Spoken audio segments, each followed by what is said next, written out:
A court of law turned out to be a court of drama when Gachagua's lawyer, senior counsel John Haminwa, exchanged sharply with counsel for the government, Professor Githu Muigai. Dr. Haminwa had apparently stood up to raise a point when the professor interrupted.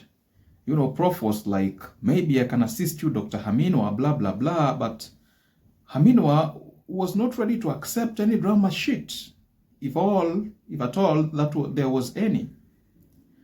Dr. Haminwa was like, Haminwa is talking, will you sit down? I have been practicing law when you are still breastfeeding. You know, have a look at how it transpired. Maybe I can assist Dr. Haminwa. With respect, will you sit down? Haminwa is talking. Will you sit down?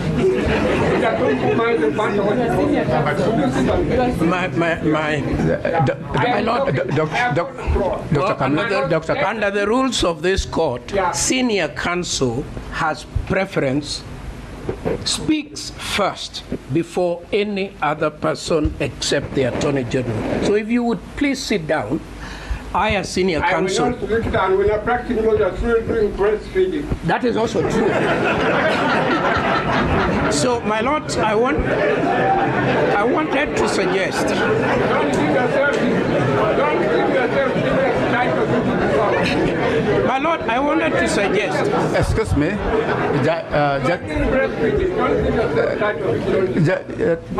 Dr. Kamuna, finish what you are saying. What I'm saying to you, my lord, we need a healing process, and this court is going to provide that healing process. Let the lawyers say what they want to say. What are we hurrying for? Let us not have some people calling themselves professor or senior counsel, titles that don't mean anything at all when they come to you. I think they mean something, Dr. Kamina. They do mean something. Something means something when it is you and you approve it. Yeah. My lord, all that I'm saying to you, let people talk. Let people address you. Okay, people will talk, when but the country is panic. Dr. Kamina. I'm sure Rigathi Gachagua must have graciously enjoyed this moment, though he couldn't find time to take his favorite roasted maize as he did a while ago while addressing the people of Murima, you know.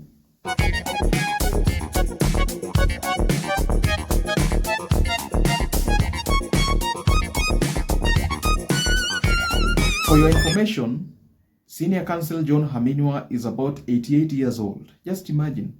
And has been practicing law for the last 54 years, while Professor Githu Muigai is just 64 years old.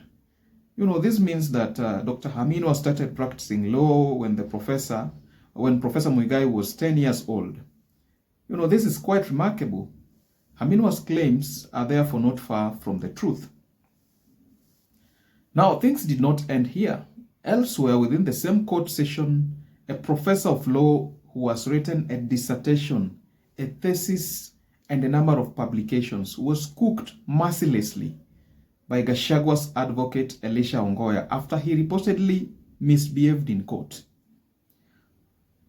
Professor Tom Ojenda dared to ridicule advocate Elisha Ongoya by claiming that he may leave court when things get hotter, the way he had left Senate after Gachagua became ill and was rushed to Karen Hospital. Take a look at how things boiled nicely from warm to... Is that an adjournment? Is Mr. Ongoya applying for an adjournment? Because he's saying, and perhaps rightly or wrongly, that even the recusal application comes after determination of the question of empanelment.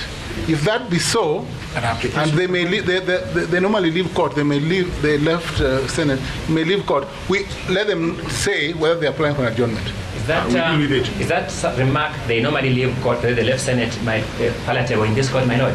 I need that. No, because it's an adjournment. No, is that remark palatable before my lord and my lady? My lady, because, you know, we have decorum at the bar. If you have a professor of law misbehaving at the bar, then there's a problem. I'm urging that you direct that remark be withdrawn first, then we make progress. I'm urging, my lord. The remark was made in your presence. I'm urging it be withdrawn first, then I can respond. My lord, I have no problem with withdrawing the remark, but the point is, it is a veiled application for adjournment, because Mr. Ongoya is saying that the court must address the question of empanelment before the recusal. So why can't we just get to the point? I am answered the question now, but I know that he has withdrawn. He said he has no problem with withdrawing, but I didn't withdraw. I want him to withdraw first, my lord, because I'm entitled to take it. Ngoya, I have no problem withdrawing. You're my friend, but no, I have no problem, my lord. I withdraw the remark, Thank but you so much. Thank you. there is practice. Thank you. Let me now address the question as addressed.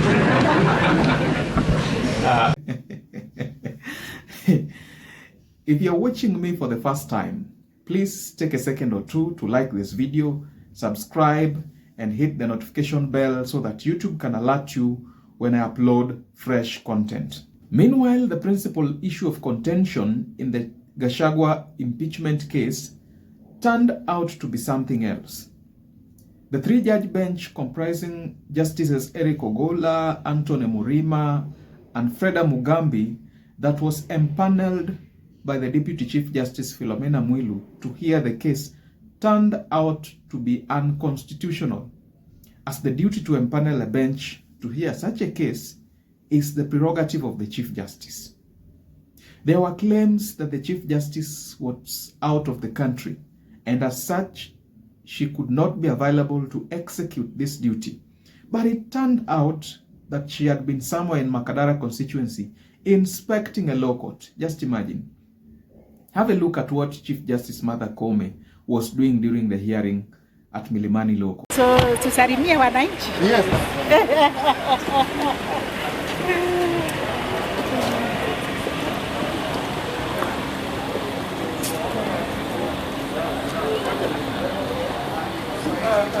Jambo.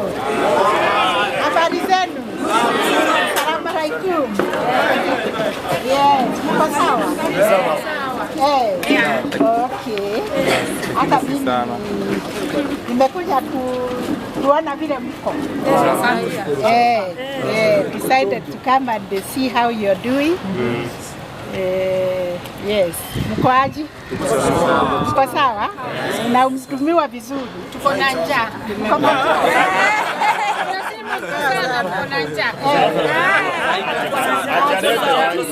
Kotini hatupiki. Kotini tunapeana tu justice. Angalia tu kwanza ya kulipa fine nini.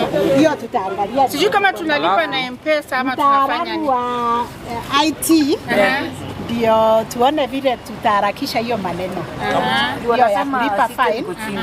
Kwa sababu tulisema hiyo kompyuta iletwe hapo kotini na malisia hapo kotini. Bila kupelekwa huko. Lakini tutaendelea kuona vile zitahudumiwa. Thank you.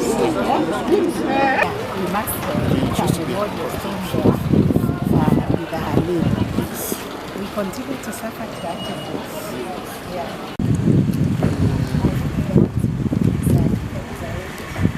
Yes. Ladies and gentlemen, things even got messier. Gachagua's lawyer Danstan Omari asserted that Gachagua's lawful removal from office may even take up to 3 years, since the same judiciary that is supposed to hear the matter has also contravened the constitution. This at least according to Danstan Omari. Take a look at what he said. Kwamba kuondolewa kwa naibu rais anatolewa eti amekiuka katiba. Sasa mahakama imekiuka katiba. Je, mahakama ile ina nguvu gani za kumuondoa? Kwa hivyo hii kesi sisi tunasema kwamba tutatoka hapa mwisho kuamuliwa, kesi itaenda mpaka Court of Appeal, itatoka Court of Appeal, mwisho tamati ya Gachagua itaamuliwa Supreme Court. Kwa hivyo Wakenya mngojee karibu miaka mitatu hivi ndipo ile kesi itakapomalizika. Ladies and gentlemen, thank you for tuning in to my channel. Please do let me know what your thoughts and opinions are by leaving a comment below. Also, don't forget to like, subscribe, and hit the notification bell for more informative content such as this. Cheers.